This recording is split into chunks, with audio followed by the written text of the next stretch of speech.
ரொம்ப நாள் ஆச்சு. நம்ம இன்னைக்கு ஒரு சிவன் ட்ராயிங் தான் பண்ண போகிறோம்.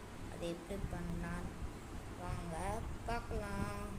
பேப்பர் எடுத்துக்கிட்டு நம்ம என்ன பண்ணோன்னா, எப்படி பண்ணுறீங்கன்னா, எனக்கு ரொம்ப பிடிச்ச கலர் ரெட்டுனால நான் ரெட் கலர் விடுறேன்.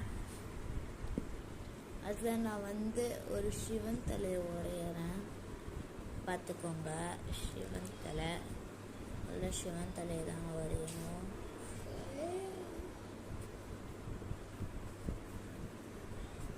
பார்த்தீங்கன்னா அதை நம்ம என்ன பண்ணோன்னா, என்ன பண்ணுறீங்கன்னா, இங்கே ஒரு இது இருக்குல்ல, இது போட்டு இங்கே ஒரு இதை போட்டு நம்ம இதை ப்ளூ கலர் இருக்குல்ல போட்டு நாளைக்கு